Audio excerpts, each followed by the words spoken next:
public officials go to work for companies and they make triple, quadruple, 10 times, sometimes as much money as they used to make in public service. There's too close a relationship, and there's outright, I hate to use the word corruption, but it borders on it, the behavior of some of these individuals, both in industry and in the Pentagon.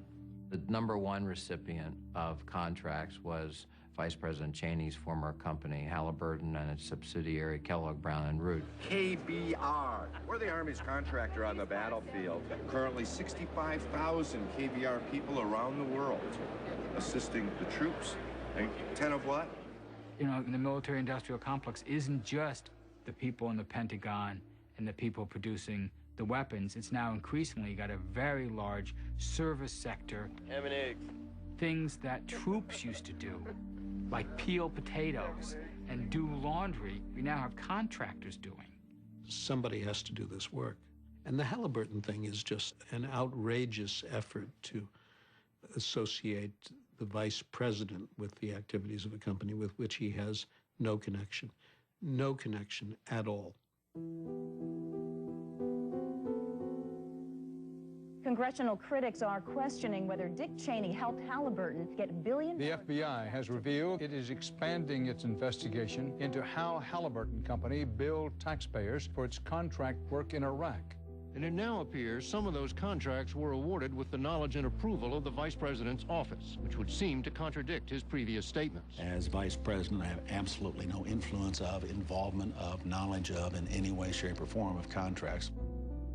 We did a report that took 2.5 years, $600,000, 33 people, including 10 investigative reporters on 6 continents, looking at private military companies and outsourcing war all over the world. And we noticed that in 1992, there was a contract of $9 million given out to a company, Kellogg Brown & Root, to study the idea, should the Pentagon start using the private sector to do some of the support type functions like food service, latrine duty, but even maybe some military things as well. And the Secretary of Defense at the time was one Dick Cheney.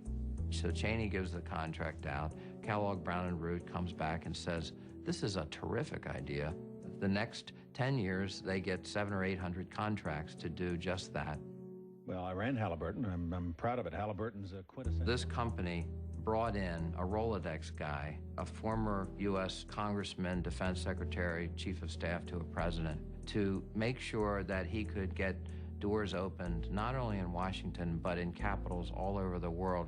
And yes, he becomes personally wealthy from that. No question about it. His net worth went from $1 million or less to $60 or $70 million in the span of 5 years. Are you ready to take the oath? I am.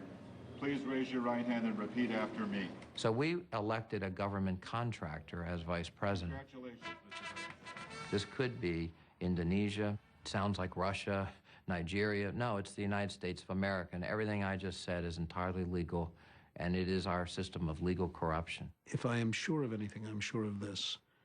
Vice President Cheney had nothing to do with the award of any contract to Halliburton. He wouldn't pick up the phone. He wouldn't whisper in someone's ear, I know him. He just wouldn't do it. It looks bad. It looks bad. And apparently Halliburton more than once has overcharged the federal government. That's wrong. How would you tackle a problem like that? I would have a public investigation of what they've done. So, What's that? Vice President's on the phone? Okay. Probably have to take the call. Whenever you get into a situation where anybody's got unwarranted influence, it has the potential to be deeply distorting. It corrupts our system. You don't have to show that he directly came in and hit the cash register button, the door flew open, and he took some money out and put it in his pocket.